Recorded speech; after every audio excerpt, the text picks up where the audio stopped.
Missed an episode of your favorite podcast? Choose from over a decade of content in our archives, not just the latest episode. All free at GCNlive.com.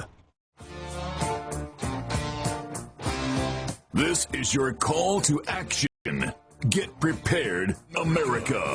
Economy, survival, energy, disasters.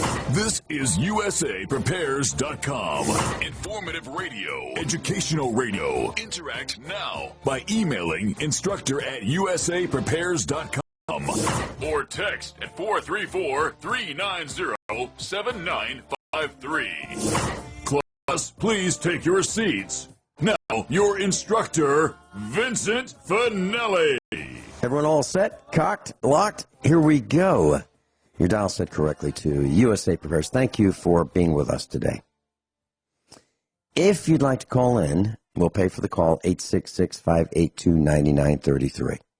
866-582-9933. Telephone listen line is up, 24/7, 605-477-3249. 605-477-3249. Jason is engineering the broadcast in Minnesota. I'm Vincent Finelli. Guineith Isaacs is with us live in Australia. Welcome, Guineith. Hello, Vincent. How are you this morning? Well, evening for you, morning for us. Very, very well. Guineith, I wanted to share something with you. I was chatting with Jason about this morning. So there are people who have been duped into thinking that electric cars are the be-all, end-all, and electric cars are not new. I saw one that was built in 1906 in a museum, and it had an Edison battery, a nickel-iron battery in it, and the thing worked, and it was a production model, and you could buy it in 1906, well over 100 years ago, over 110 years ago. And so the electric car is nothing new.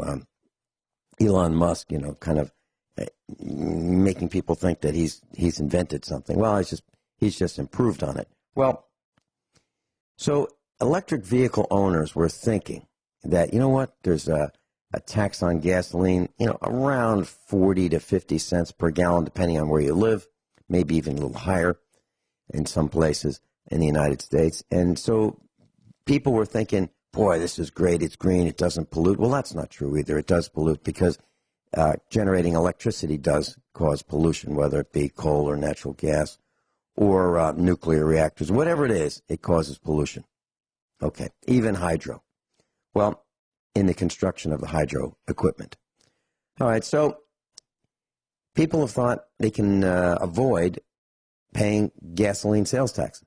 And the roads are built, allegedly, using the sales tax from gasoline, which is built into every gallon that you purchase. Well, in Illinois, the people who have electric vehicles are now being taxed $248 a year to make up for the lost gasoline tax revenue. So to register your vehicle, which used to cost $17.50 to register a vehicle in Illinois, if you have an electric vehicle, it will now be $248. But they were, meaning these lawmakers, were proposing $1,000 a year. $1,000 a year to register your vehicle. Yeah. So, yep. And it happened something similar happened in England, too. People were led to buy diesel vehicles because they get greater fuel economy. Well, that worked for a short time. And that was until the legislators, the lawmakers, the rule makers, the oppressors decided that there would be a tax. So if you want to go into London, you pay a daily tax.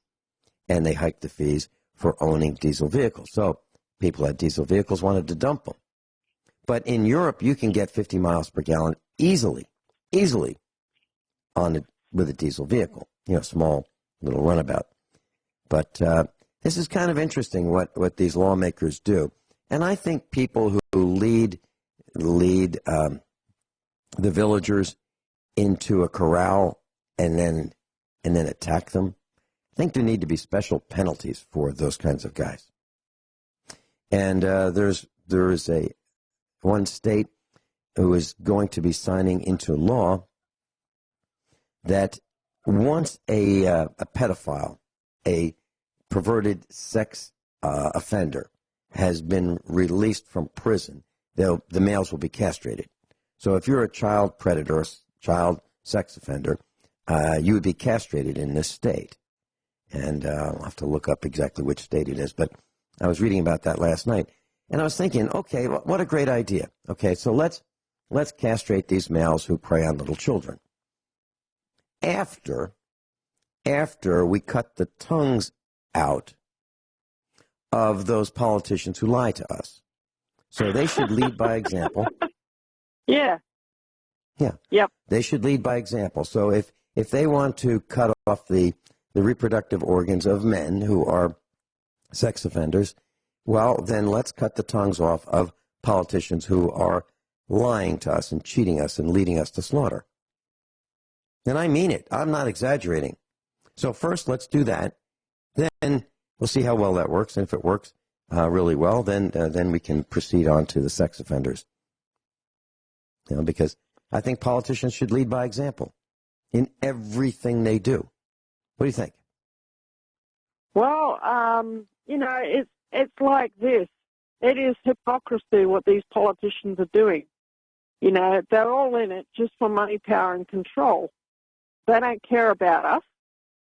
And, you know, it kind of leads into what, you know, the email, I don't know if you got the email that I sent you earlier about, you know, how our politicians here in Australia are busy left, right, and centre committing high treason.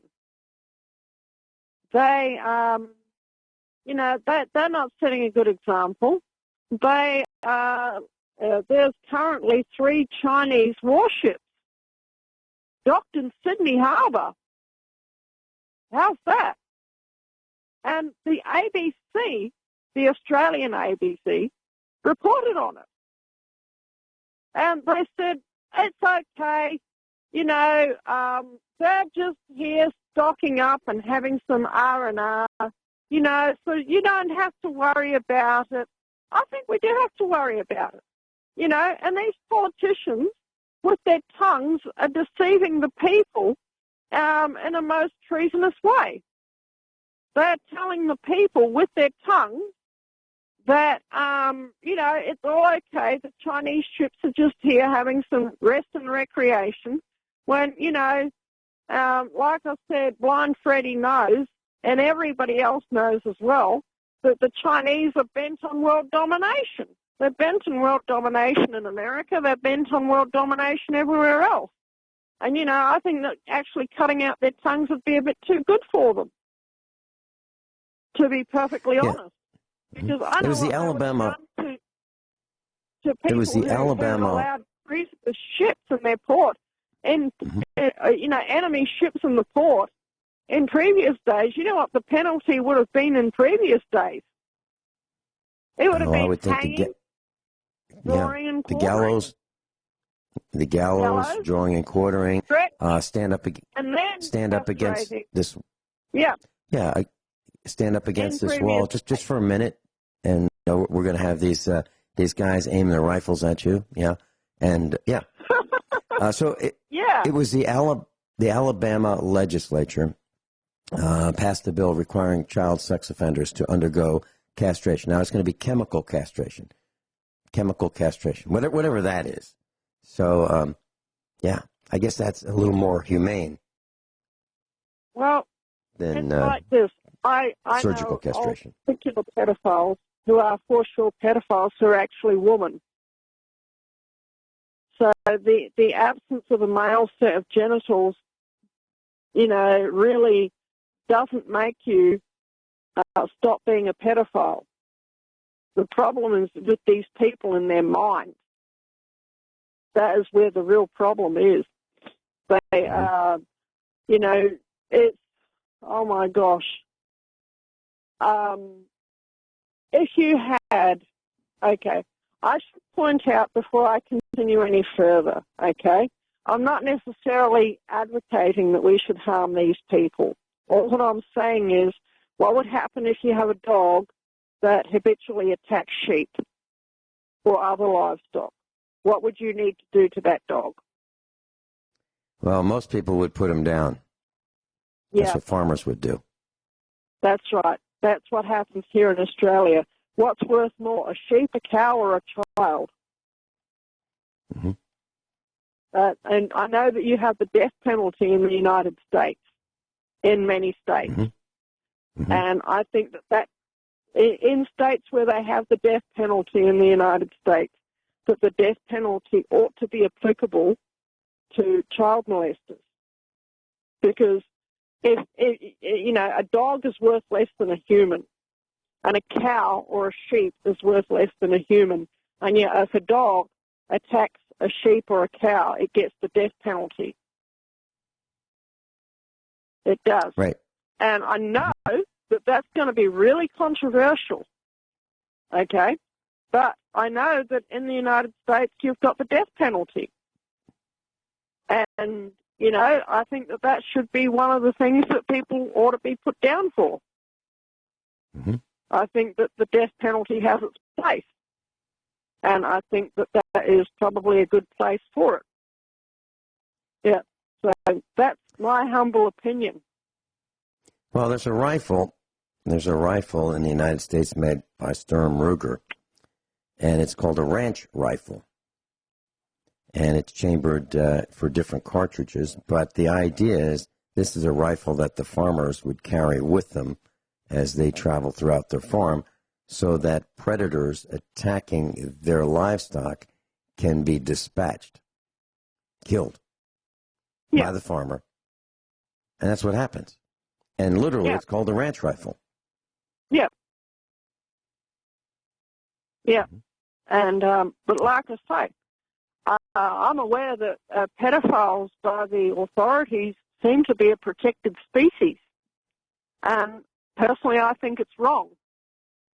And my views with all of the people who might be listening to this broadcast, my views are already well known. So I'm not saying anything here that people who might be listening who already know me don't know about me already. Mm-hmm. So I think the death penalty ought to be something that applies to child molesters, because it applies to dogs that attack sheep and cattle, and a child is certainly worth more than a cow or a sheep. What do you think about, how about politicians who take bribes in favor of large chemical corporations and military weapons corporations? They take bribes, and as a result, those chemical companies and weapons companies pollute the planet. What do you think should happen to those kinds of politicians who take those bribes? But they wouldn't call them bribes. They would call them political contributions, which campaign contributions. Yeah. What do you think should happen to those people? I think that their day will come. Mm-hmm. And that's all I'm going to say there. You know? Okay. So, yeah, their day will come. I think everybody knows. I think everybody knows in their own minds what that means by their day will come. Yeah. Okay. Guineith Isaacs is with us live in Australia, up in the middle of the night, her night, our daytime, our morning, so that she can share with you her thoughts, experience, and wisdom. We'll be right back. Guineith Isaacs is with us live in Australia. Guineith lives on a farm. She lives in a mud brick farmhouse. She lives off-grid. She generates her own electricity with her solar system. She's got an inverter and a battery bank. And she collects her own water from the rain. She lives in the middle of pretty much nowhere in Australia. Guineith, what's next? Okay. I'm actually, it's a bit of a different broadcast for us this evening, because I've actually made a campsite up the back of my block. And I'm actually broadcasting with a cell phone from this campsite up the back of the block. And this is a typical Australian bush camp. It's made, it's not with tents, it's with lean-to frame structures made with sheet metal. So that's something a little different. And I've got the campfire before me, and I've got my bed rugs with me, and I've got a pot of water on the stove, which is basically a hole in the ground with a fire in it, and the water's going to be boiled soon, and I'm going to make a cup of tea. The house is still down at the bottom of the hill, but the reason why I'm at the top of the hill at the back of my block is because the phone signal is better here. And their phone company is just that they're charging like wounded bulls. Their service is going through the floor, you know, and I'm not sure if I'll even have a landline in the near future. And so tonight is a trial to see how it goes, you know, broadcasting from my little bush camp at the back of my block. So, you know, how is the signal coming across? It's okay. It's not as good as the landline, but it's okay. But let me make sure that our class understands what you're saying. When you say the back of your block, you're not talking about a neighborhood block like in the city on our block. You're talking about the block of land that you have in the middle of nowhere. You've climbed to the top of your hill. You've climbed to the top of your hill. You set up a lean-to shelter, and you've got a campfire there, which is a hole in the ground with some wood burning. You've got a tea kettle over it, and you're going to make some tea, and you are broadcasting in the dark, in the middle of the night, in the middle of nowhere, with no... That's about it. And what's it? I've ever had anyone broadcast like that before. Of course not. Of course not. Nobody has, no one has the courage. No one has the know-how. No one has the stamina. And let me ask you this, Guineith. What's the temperature like? It's actually quite mild tonight. Theo was here. That was my son. He was here, but he said, Mum, it's too cold. I'm going back to the house.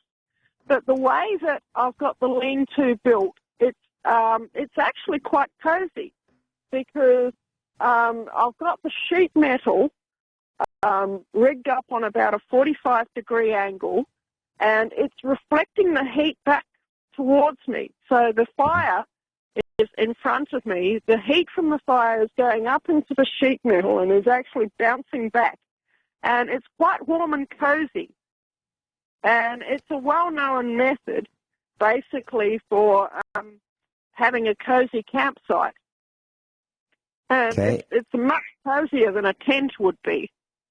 And because the weather, even if it started to rain, the angle that I've got the sheet metal on, with relation to, you know, north, south, east, and west, is basically, if any wind were to come up or if any rain were to fall, it would be falling directly on the sheet metal and not on me. So, you know, all of the wind would be coming downwind of me, if that makes sense. Yeah. What is the temperature in Celsius right now where you are about? Oh, gosh. I would say somewhere in the low single figures Celsius. Okay. Like 5 degrees? Maybe between 2 and 5 degrees. Okay. Well, if it's 2 degrees, that's 35 degrees, class. 2 degrees Celsius is 35 degrees Fahrenheit. We'll be right back with Guineith. Class, Guineith is broadcasting at a camp that she made, a lean-to camp, out of some material she had on our farm. She dug a hole and she's got a fire going. And she's in the middle of nowhere on a hilltop in Australia in your winter. It's your winter now, isn't it, Guineith? That's right. Yep. That's right. So and, that's it's quite cozy. Well, I can't think of any other broadcast that would be doing this. Now, we've had we've seen special reports, over the years where a reporter would go out there on an assignment, but not as a regular thing. So if I'm not confused, this is the plan from now on, because the cost of your landline has gone up so much that you just aren't going to do it anymore. Is that right? Well, I'm going to try to avoid having a landline because it's costing me about $100 a month. And because we live in the location that we live in, almost every phone call is a toll call. Almost every phone call is a long distance call. And with the exception of just a very few to that neighbouring town down the road there, or that neighbouring town over the road there, which one of the towns is 40 kilometres away, the other town is 20 kilometres away. This is probably about, 30 and 15 and 30 miles or whatever away. That's the nearest town. And, it's just ridiculous. And I just received a text message from my phone company, and they said, we're just letting you know that we're going to reduce the features on your particular service. And I thought, so they're charging me the sun, the moon, and the stars for a landline, and they are not going to provide the services that they used to provide. And I'm going, what's going on here? And the only thing I can think of is that they are wanting to wind up the whole pot system. That's the only reason I could really think of why they would want to be doing this. Yeah, I believe the word. I believe you used the. I believe you used the word POTS system. Class, let me tell you what that means. That's POTS. That's telephony vernacular for plain old telephone service. So if you were talking to a guy who works or a gal who works for the phone company, they would talk about POTS lines, which means plain old telephone service lines, those copper wires that run from their central office to your house. That's what a POTS line is. And I think you're absolutely right. I think they are trying to wind it down. And our road is about 5 miles long. It's a dirt road, and the wires are trenched into the ground. And every once in a while, they come up to a telephone connection pedestal, and then they go back underground. Well, what's happened is the phone service is so lousy, the POTS service is so lousy here, that people are just giving up, and they're going to cell phones. They're giving up the internet over the telephone service, which would be DSL, and they're going to wireless internet. They're buying a little device, they're recharging it with a card every month, and that's their internet, because they've had it. They've had it with this lousy phone service, the same phone service that I'm trying to use, and it's just miserable. So, class, if it happens to you that your phone service is unpredictable, every time you lose phone service, just jot down when you've lost it. When your lines come back, call the phone company and demand a credit or compensation. And so I've demanded as much as a full month's compensation, and I've received it. And they tell me I call too much. And I tell them, I don't like calling you guys. I don't like it. I only call because your service is lousy. And that's the only way you're going to get it fixed. But what may happen is they may say, you know what, we just can't stand this anymore. These guys keep calling and complaining about how lousy our service is, so we won't offer it anymore. We'll just go with wireless. That's probably the next thing that's going to happen. Yeah. But I refuse. I absolutely refuse to pay full price for something that I don't get in full. Okay? I refuse to do it. So if I'm paying for a month's worth of service and I get less than that, I want to be compensated for it. And I want to be compensated for my time to tell them that their service is lousy. GoDaddy called me, about a week ago, I guess. And a guy calls up and he says, hi, I'm like Steve from GoDaddy. This call may be monitored. No, this call is recorded. for training and quality purposes. Hey, Steve, I don't agree to that. Well, that's up to you, Mr. Finelli. Okay. And I said, so are you going to turn off the recording? He said, no. I said, okay, goodbye. That's how I'm handling these things. I don't have time for this. I am not going to waste my time. I'm not going to debate with them. If they do things that I don't approve of, I'm not participating. It's as simple as that. Store does me dirty, I'm not going back. Store rips me off, I'm going to make it even, and then I'm not going back. And you can do it too, class. Yep. And that's, it's really interesting how you mention that, because I've got a new hobby. Actually, it's something that I've been doing for a number of years, but it's only been recently that I've gotten really good at it. And that's called troll hunting. And you know what troll hunting is? I can't wait to hear. When you get somebody on the internet who comes on and they begin to attack somebody who you think is a good person on the internet, and that they're usually quite deranged in their mannerisms about it, you know. And I'm sure we can all think of people like that. So I'm losing patience with these people, you know.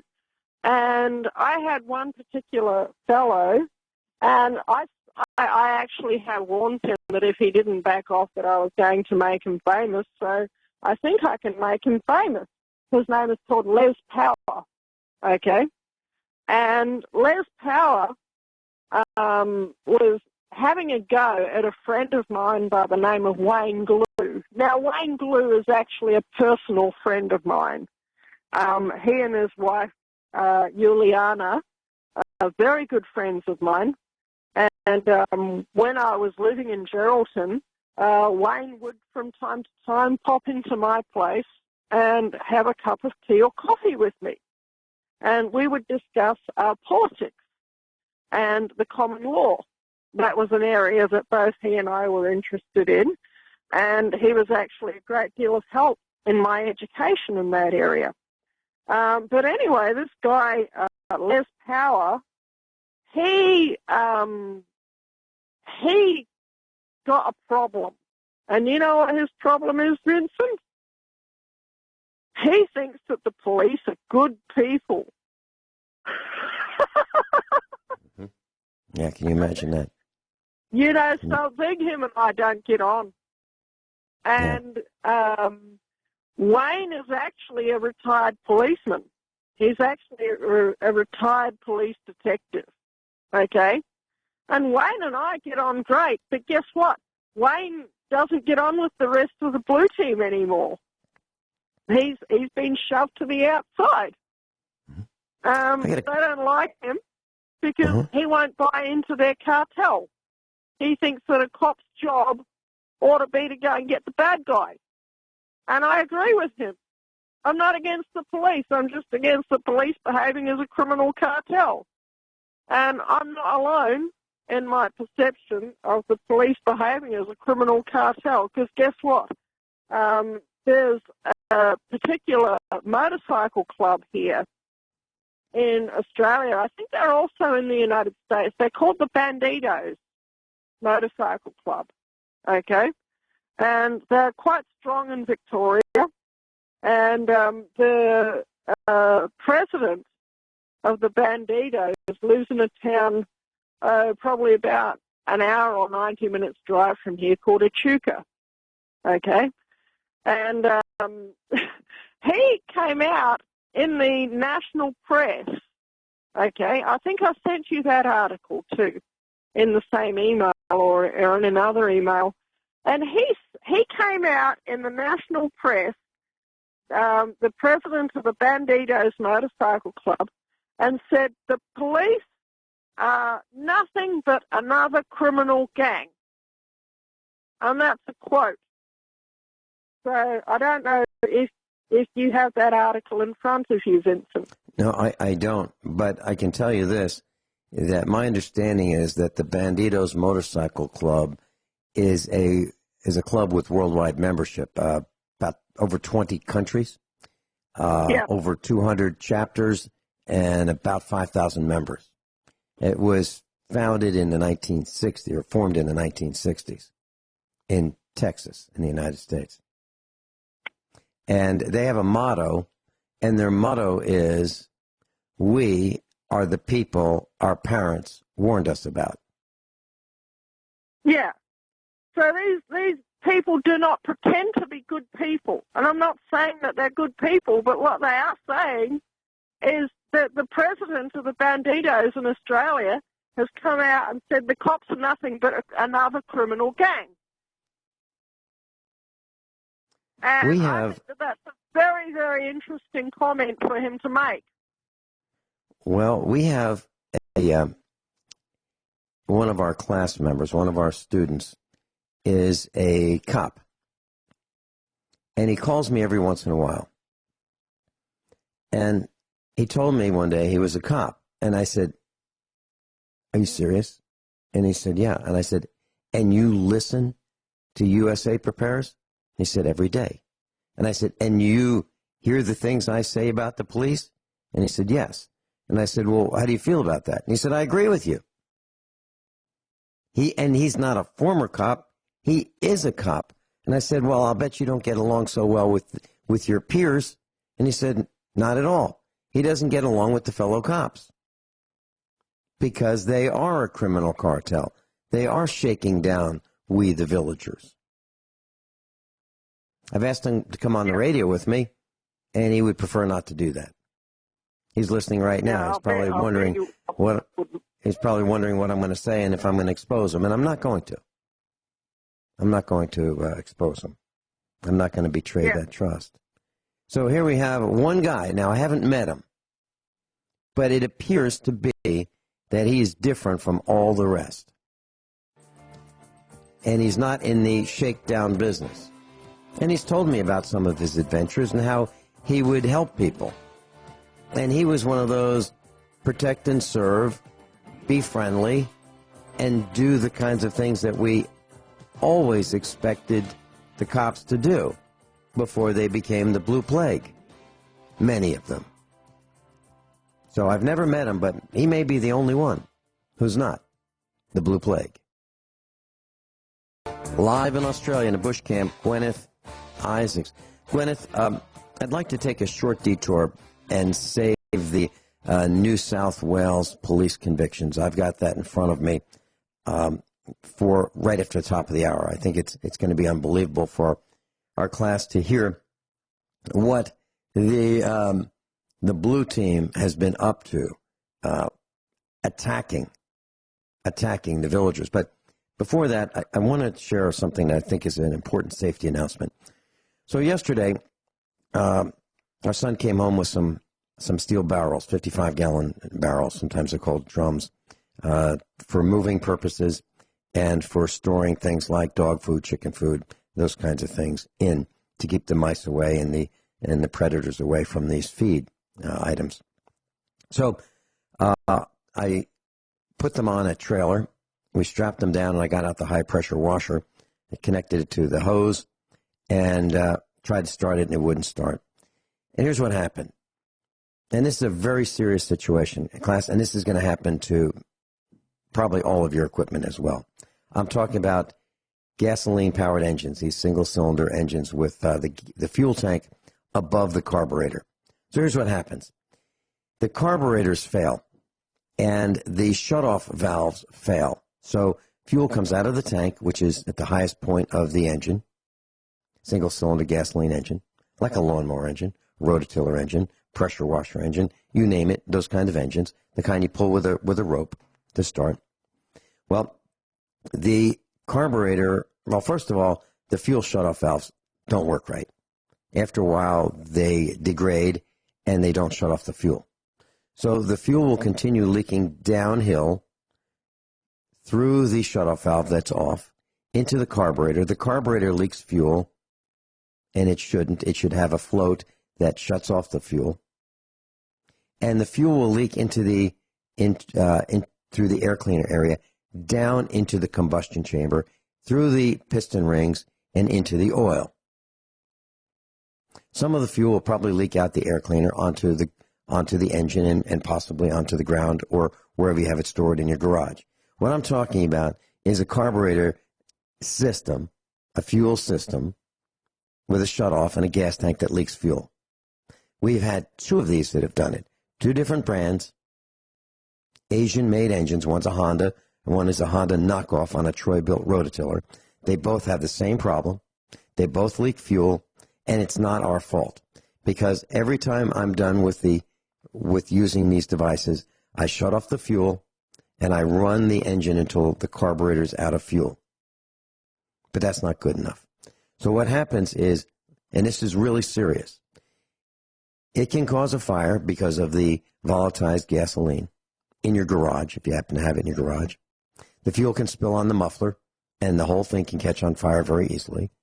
You can die. You can be burned. It's a mess. Now, why is this happening? Well, I called Troy-Built, and they said, oh, yeah. Well, you need a new carburetor. How much is that? About $87. I said, are you kidding me? The whole thing's worth $300, the whole rototiller. Well, you can buy a brand new original equipment manufacturer carburetor on eBay for about $14. And that's what I did. Okay? Now, the pressure washer and the rototiller had the same exact problem. The fuel leaked past the needle and seat float control in the carburetor fuel bowl. It leaked past the intake valve, into the combustion chamber, down into the engine oil. Now, you can find out very easily. You can just remove the dipstick, unscrew it, and then look at it and say, wait a minute, this is overfilled. It's not overfilled. It's because fuel has diluted the engine oil and increased the volume of the engine oil by mixing with the gasoline.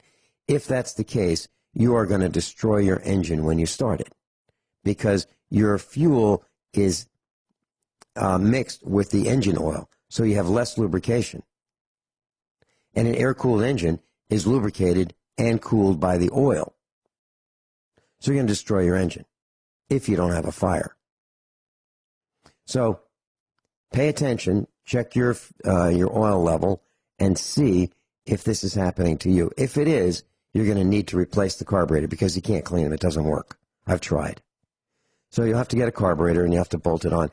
And these companies that sell these products will tell you, if you call them, oh, yeah.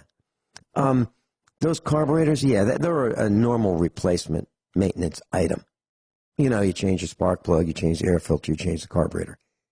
Nonsense. And the reason this is all happening is because the government corporation has said we need to put alcohol in the gasoline at a ratio of 10%. So alcohol attracts water.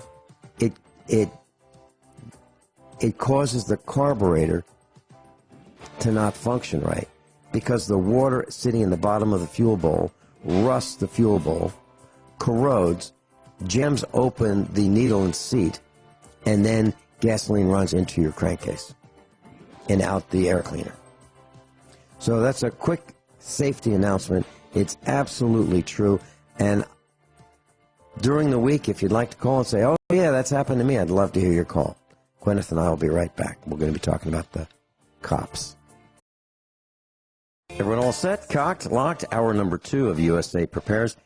Guineith Isaacs is with us live in Australia. Guineith, I believe that you and I, were the very first transcontinental off-grid broadcast from the United States, Missouri in the United States, to off-grid in Australia. Do you believe that's true? I haven't heard of any others. I think that is actually the case, you know. Yeah. And we still in a way are, because my cell phone was charged this afternoon by solar panels. So, right. So that's, and I've got an auxiliary battery on me.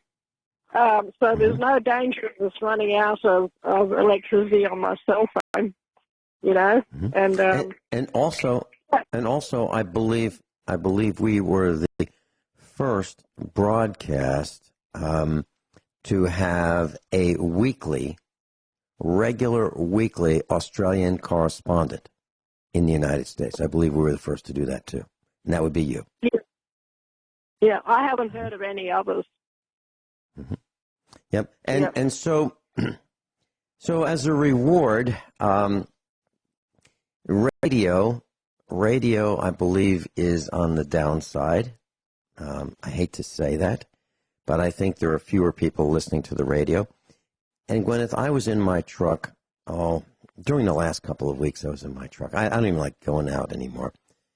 And I was trying to listen to radio between Springfield, Missouri, and our farm, which is roughly an hour away.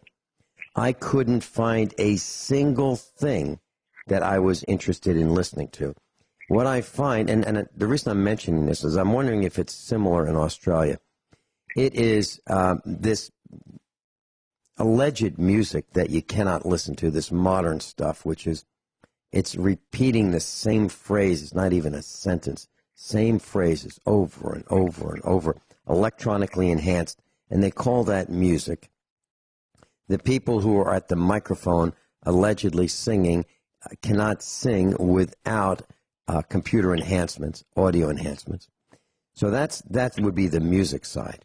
The announcer's side would be hurry, hurry, hurry. You got to get this right away, and you can, or contests where the radio stations are buying listeners by saying, "Hey, we've got a $10 coupon for getting your nails done." $10 coupon. So people are rushing to call in to see if they won the $10 off on getting their nails done. I mean, stupid stuff like that. I don't understand why women can't do their own nails, really. I mean, what is the problem? What is the problem? Maybe I'm just old-fashioned, but I remember women used to be able to put clear coat on their nails. They used to put red or whatever color they wanted on their fingernails, and that's what they did, and they did it by themselves. They didn't have to have somebody else do it for them. So that, and then they have these dumb commercials, absolutely idiotic commercials. And then the other thing is sports. So it's sports, it's blather, it's hurry, hurry, hurry, and it's alleged music. I can't listen to it. Is it like that in Australia? Well, where we are, on a good day, we might get ABC Radio National, which is pure propaganda, and very left-wing pure propaganda, incidentally, and maybe ABC News Radio. That's two stations on a good day. One of them is the government news propaganda channel, and the other one is the government brainwashing propaganda channel. And, the news is on about a 2-hour loop, and so you listen to the news, and after 2 hours, you're hearing the same news that you heard the first time 2 hours ago. And they run that on 24-hour loops, so they obviously just have a tape machine set up somewhere. Well, that's what we used to call them, but I suppose that makes me an old fogey calling it a tape machine. It's probably a digital recording machine now, but you know Sure. what I'm talking about. Yeah, Everybody you're talking about a digital endless loop, but in common vernacular, we would say tape delay. It's not tape delay. It's a digital delay. But yeah, and when you used the term ABC, now those who are listening in to this class in America, that's not American ABC. Right, ABC would be the American Broadcasting Company. NBC is the National Broadcasting Company, and you're talking about the Australian Broadcasting Company. Is that right? That's right, yes. Okay. And it's government-owned, and it's the only radio station that we get out here. Either ABC News Radio or ABC Radio National. They're the only two stations we get out here. And even then, we have to have an antenna rigged up outside, which is basically a coat hanger on the end of aerial cable outside the window on a little rig, and then the other end of the aerial cable comes in through the top of the window, and you plug the aerial, you know, we broke the end of the aerial on the little tape player, you know, radio cassette player, off, and then just shove the end of the aerial cable onto the end of the aerial of the tape player. So we did our radio. That's how radio's set up. But mostly it's just not even worth it. Yeah. It really, truly is not worth it. In Missouri, they would call that hillbilly engineering. In Virginia, well, that's how in Virginia, it would be redneck engineering. So, yeah, what you're saying is Aussie engineering, or yeah, bogan engineering. Radio is not as good as it used to be, I think is what you're saying, in terms of content. And that's what I'm saying. Okay. Yeah. So mostly I go on to gcnlive.com and I download a small number of podcasts each morning while I'm having they have a breakfast cereal here in Australia called Wheat Bix, okay, which is 97% wheat, which is really quite remarkable. The remainder is malt, a little tiny bit of sugar, and salt, and niacin, thiamine, riboflavin, so B group vitamins. And that is the breakfast cereal that we have every single morning, is Wheat Bix. And it costs $5 for a 1.2 kilo box, which lasts us a week. And that's our breakfast in the morning. And you put it, you know, with the milk and with the, we do eat sugar here, but we eat raw sugar. And a bit of jam on the top, which is homemade jam, made with prickly pears that grow on the block. And, you know, while I'm eating my breakfast and boiling the water for my cup of tea, what I do is I go onto GCN Live on my cell phone, which has a Wi-Fi, and the Wi-Fi only gets turned on when I'm actually downloading something on my phone. You don't have to have it turned on all the time, and it's not a good idea to. But anyway, I use the Wi-Fi to download my favourite shows to my phone, and then I turn the Wi-Fi off, turn the flight mode on, and then I have my radio shows for the day, which consists of USA Prepares and the Alex Jones Show. And if I run out of radio, I go back to USA Prepares, and then I go back to the Alex Jones Show. That's my radio listening. So, Guineith, while I'm out and about and doing my farm work. Guineith, how did you find years ago USA Prepares? Now, you and I talk on the phone off air frequently, but how did you find USA Prepares? Well, that's very easy. I was listening to the Alex Jones Show on the Ron Gibson YouTube channel back in the day when he had the Alex Jones Show on there. And there was the Mike Rivero show, and I listened to Mike Rivero for a while, but then I listened to your show, and I decided that I really, really liked your show.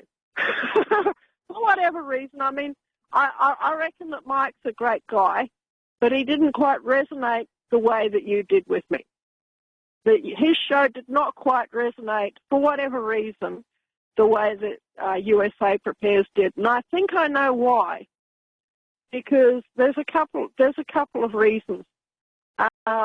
He tends to be very anti-Israel, okay, and I quite like Israel, and I know that he has a reason for that, okay.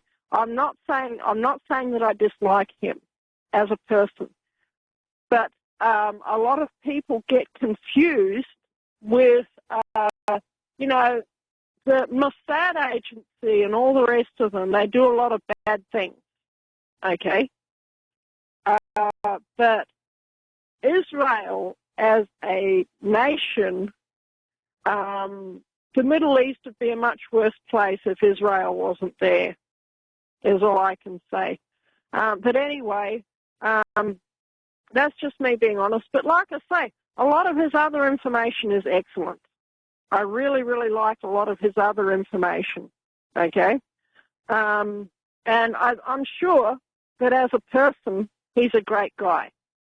But it's just that a lot of people, they kind of get this anti-Israel thing. And I think that at this point in world history, even the Holy Bible says that it's a mistake at this point in world history to be turning against Israel, because I'd rather have Israel there maintaining the peace and, keeping some semblance of order in that part of the world than the, just having the Arabs ripping each other's throats out. Basically, which is how it would be otherwise, I think that... Yeah, and you're talking about the Ron Gibson channel. And Ron Gibson is a gentleman. I've met him. And I think before I met him, he absolutely is a great guy. He's calm. He's mild. He wouldn't hurt anybody. He's just a true gentleman. And I happen to be on the East Coast or near him. And I called him and asked him if we could have a bite to eat together. So we did. And that was the time that I met him. And I was at a convention, and he decided that he wanted to meet also. So we got a chance to meet. And what he does is he has a channel, and he picked up Alex Jones, and he would strip out the commercials and put it on YouTube. And he did the same for us and Mike Rivero. So there were three of us. There were three broadcasts that he liked: Alex, Mike Rivero, and USA Prepares. And Alex was thrown off YouTube, so now it's just Mike Rivero and USA Prepares on the Ron Gibson channel.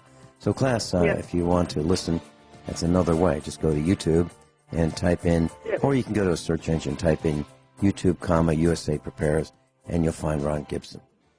Thank you so much, Ron Gibson. Gwyneth and I'll be right back. So, Gwyneth, you sent me a link about the corrupt cops in NSW, Australia. And class, NSW refers to New South Wales. And it's a southeastern Australian state. Okay? And about 7.5 million people live there. So NSW is New South Wales. And there's an article. Do you want me to read some of these numbers about the statistics about the NSW police officers hold serious criminal convictions? Do you want me to go through these numbers? Or do you have it, Gwyneth? What was that, sorry? Okay. I have in front of me the New South Wales police officers who hold serious criminal convictions. I've got the information in front of me. Yeah, do you have it in front of me, or do you want me? 150. Yeah. Do you want me to read line by line what these thugs have done? Yeah, that would be great. Okay.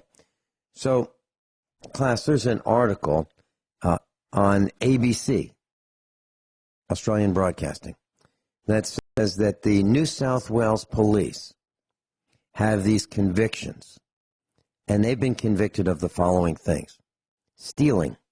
39 New South Wales police officers, if you want to call them that, have been convicted, not accused, have been convicted of stealing.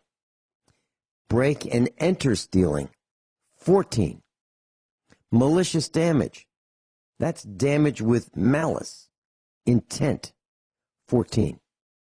Common assault, 7.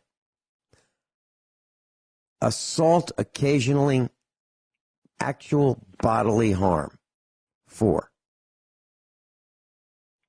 Self-administered prohibitive drugs. These are drug users. No one injected them. They did it themselves, 4. Dangerous driving causing death, 1. Stalking and intimidating, 1. This is what the New South Wales police officers have been convicted of. So when you think of these people, maybe as I have been taught when I was very young in elementary school, Vinny, in class, if you ever have a problem, you know, these guys on the corner, they've got blue uniforms on, those people are your friends. That's what we were told. We were also told when I was a teenager, you know, if your family goes on vacation, the best thing to do is to call the police station, say, hey, we're going on vacation. We're going to be gone for a week. Would you just do a swing by and check the house? And wouldn't you know it? Even though the police came to check the houses they were broken into, wouldn't you know it? Wonder why. Oh, my gosh. Maybe it's because people called and said, hey, we're not going to be there. Open season. Come on in. Yep. But cops stealing 39 in New South Wales. Now, I saw firsthand, and I've mentioned this on the air class, I was traveling with an ex-cop. At the time, I was confused. I actually thought maybe there were a few good cops. And I saw this guy, we were pulling in for gas, and we were traveling to go see the wall. The wall. Because there is a wall. Actually, it's not much of a wall. It's this was years and years ago, probably maybe 9 years ago. And the wall is 16 feet tall. I couldn't climb it, but it's maybe 8 miles long, and then it's barbed wire after that. So there's not much of a wall. But anyway, it was my turn to drive, and I was filling up the tank with gasoline at the pump, and I was traveling with two other people, a cop, former cop, and a broadcaster. And the former cop was a broadcaster. And he had a headache. And he went into one of these convenience stores where I was pumping the gas.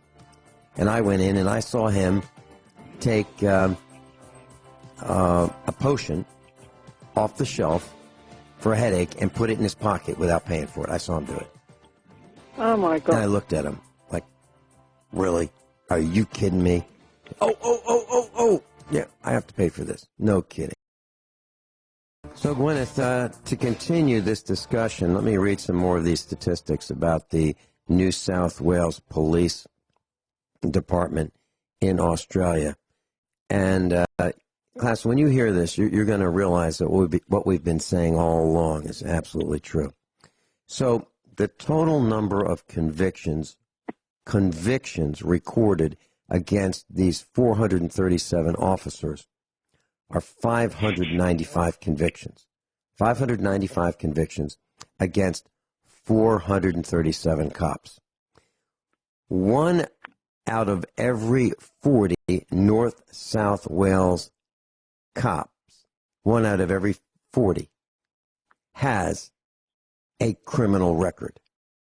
That's 2.5% of the cops have been convicted of crimes. 2.5% convicted. That doesn't mean that 2.5% are guilty of crimes. That means 2.5% have been found guilty in court. Okay? So it's probably way more than that are guilty. We just don't know about them. Now, the names of these individuals are considered confidential. Can you imagine that? Criminal cops, people who worked for the public, you can't find out who they are because it's confidential. Isn't that interesting? Sex offenders are not confidential, but if you're a criminal cop, yeah, I guess you are. Why? Because I think they would be killed for their crimes. And the worst fear a cop has is being incarcerated in a prison because of all the things that they've done in their lives. And now they're in with other criminals, and the other criminals have not much respect for the cops. So who are these cops who have been convicted of crimes? Well, 14 of them are inspectors. 5 of them are senior, let me say it a different way, senior sergeants. 80 of them are sergeants. 236 are senior, let me say it a different way, senior constables. 69 are constables. 20 are probationary constables, and 13 are students. So let's do that again. So of these people who have been convicted, 14 are inspectors, 5 are senior sergeants, 80 are sergeants, 236 are senior constables, 69 are constables, 20 are probationary constables, and 13 are students. So what did they do? Well, stealing, dishonesty offenses. They have had dishonest financial advantage, fraud, false pretenses, driving in a way that got a guy killed, and they've been apprehended for domestic violence. These are the people that you're supposed to call when you need help.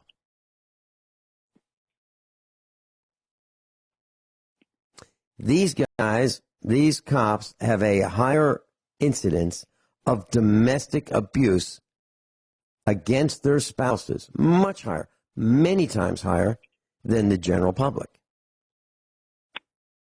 So if you're having a squabble with your wife or your husband, do you think it makes sense to call someone who has many times a higher probability of having a squabble with his wife or her husband? You want to bring them into this? That's why people get killed by the cops, because they're trigger happy. Yep. I'll tell you something else, Vincent.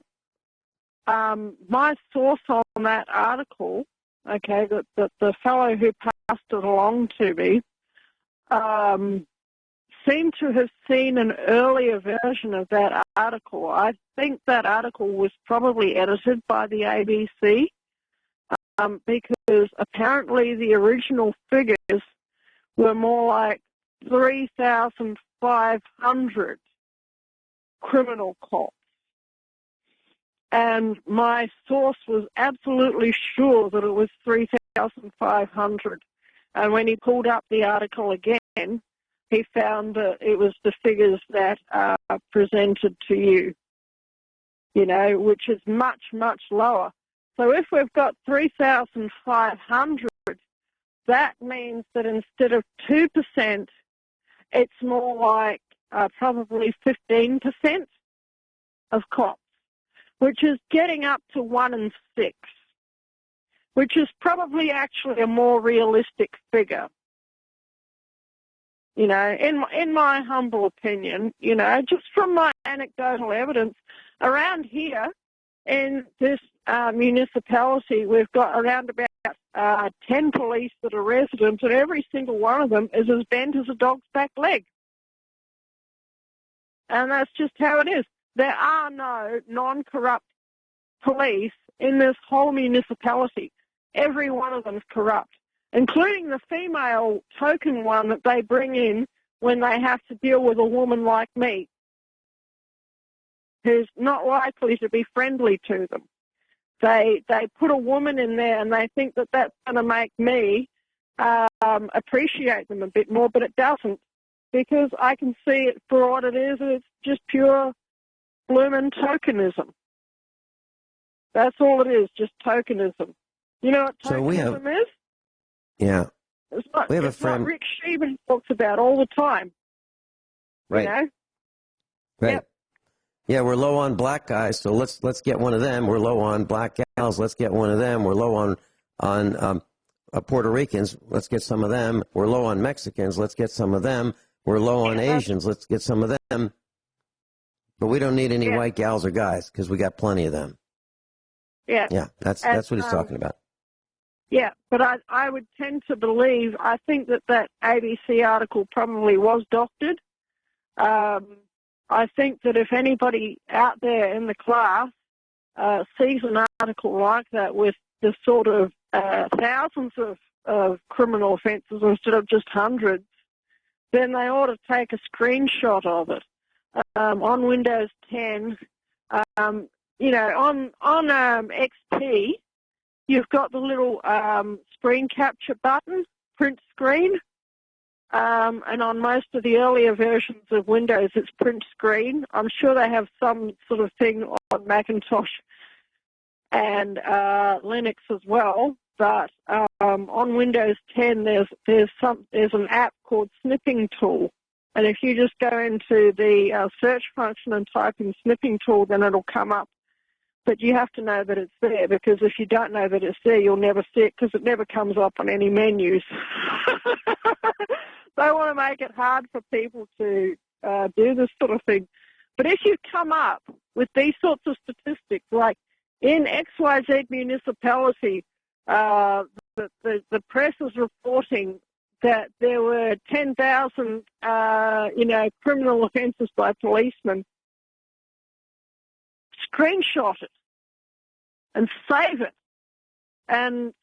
offline. Do that, and then you'll always have it. Okay, class. Here's how you do that. Here's what you do. If you've got Windows XP or probably many versions of Windows, you hit the Shift key, you get the screen that you want to save. You press the Shift key and you hold it down. You tap the Print Screen key once. Okay? And typically, the Shift key is available on the left side of the keys, the alphabetic keys, okay, or the right. So Shift, and then in the upper right-hand corner on many keyboards, you'll see Print Screen. It also might have system request. So it might be print screen with a line and then system request. So you hold down the Shift key, you tap the print screen once. Then what you do is you go to Start, All Programs, and you click on Accessories. Then there's a program called Paint. And you can draw with it. And so you go to Paint, you open that up, and you click on Edit, Paste, and it will paste the print screen that you just did into the program called Paint. Then you can save it. And then you can save it. Correct. And that's how you do it. So, Guineith, I want to share this with you, and it is a secondhand. I got this from someone who's very close to us, who will remain nameless. And this person has a friend who went to Afghanistan, was in the military, in the Army. Came back recently, and what this person who's close to us said was that these guys were all put in a room. They are going through a little bit of training that they need to readjust to society, because when they were in Afghanistan, they were allowed to kill people. You see someone you think is bad, you can shoot them. Well, or in their spare time, they learned how to make explosives and blow things up with ordinary items. So these guys are in the room, and they're told, and I'm paraphrasing because I wasn't there, but they're told, all right, look, guys, it used to be fun plinking and, shooting people and killing them, and, we let you do that. But when you're back in the United States, you just can't do that. You can't, you see somebody on the street, you don't like them, you just can't shoot them. We don't do that anymore because we're not in Afghanistan. So we don't kill people just because. So you got to get that out of your system. You can't do that anymore. That's what they're told. Now, I'm paraphrasing. Those are not the exact words, but that's the intent. You just can't indiscriminately kill people in the United States just because you used to be able to do that. And because we gave you guns and cartridges and hand grenades and mortars and rockets and things like that, and machine guns, you can't do it anymore. So these guys become cops because they're used to pushing people around. And they're trigger happy. And you're wondering why. Why is it that some woman comes out in her bathrobe and she seems to be hysterical because she's just been attacked and the cops kill her for her own good? Well, that's why, isn't it? Right. Because they've been trained to be killers. They've been trained to kill with impunity. That's what the military does. The military blows stuff up. The military shoots and kills people. The military has bombs. Like in Vietnam, they had daisy cutters. They would drop a bomb and it would just mow everything down like a mini tornado. Boom. Everything be wiped out. Now we can see where we're going because we just destroyed everything around the center of this bomb. And that's why I don't get it. That's why I don't get it. When I go to Lowe's and the guy in front of me gets a discount because he used to blow stuff up and kill people because he was in the military. Well, you know something, Vincent? It's like this. My grandfather was at the Battle of the Somme, okay? One of the most brutal battles in all of military history. He did not come back to Australia, and nobody had to tell him that he wasn't allowed to kill people anymore. And yet he was at one of the most brutal battles in all of military history, where I think something like 120,000 people died on the first day. All right, hold that thought. We'll talk. Guineith mentioned the Battle of the Somme. And let me spell that for you, class. S-O-M-M-E. S-O-M-M-E. And it's near the Somme River in France. And during, from July 1st of 1916 through November 1st of 1916, it was a 4-month population elimination event. On day number 1, 57,000 people died. Day number 1. In the 4 months that this lasted, 1,500,000 men died. 1,500,000 men died in 4 months. That's 12,500 a day. That's 520 per hour. That's 7 people killed every minute. That's one every 10 seconds. And yet, my grandfather was there, and nobody had to tell him when he came back to Australia that it wasn't okay to go killing people anymore. My grandfather was there. He was at the Battle of the Somme, okay? And here's another thing. My husband, Archie, okay, was a high-level gang leader, lifelong gangster, okay? He was almost certainly a killer, from what I've been able to figure out. He died in 2003, so, nobody can do anything against him now. But he claimed to be able to break a man's neck with his bare hands, but he did not go down the road randomly breaking people's necks with his bare hands. And actually, he was the best husband on earth. He always treated me with complete respect, complete honor, and everybody loved him. And he didn't just randomly go down the street killing people, and yet he was, not so much when I knew him. When I knew him, he was sort of winding down his underworld activities, apparently, or that's what he claimed anyway.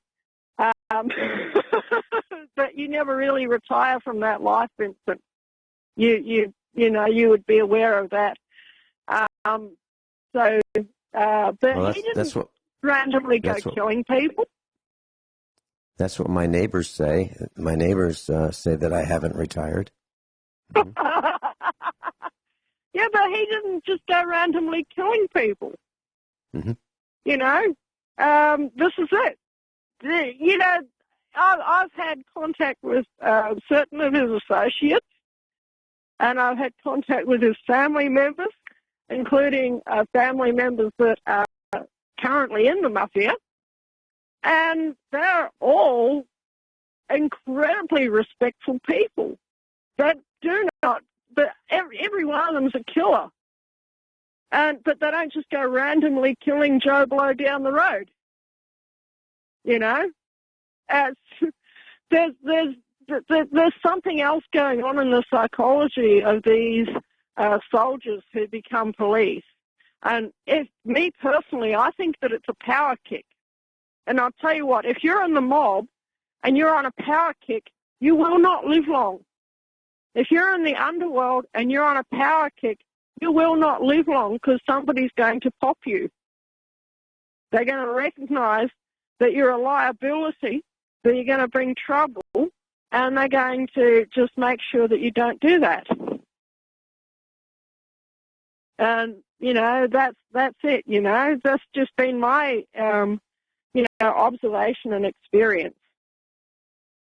You know, yeah, you're talking about ladder climbers and people who will pull other people off the ladder for their own personal greed, their own personal gain. Guineith, I want to share something very quickly with you in the last couple of minutes.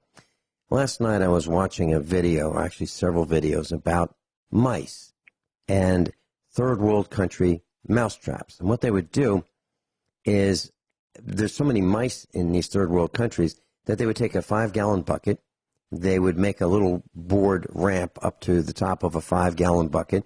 They would put like a coat hanger wire across just down from the rim of the 5-gallon bucket, and they would poke a hole in the bottom of a soda can. They'd take 2 soda cans, and they would spin them on this coat hanger wire.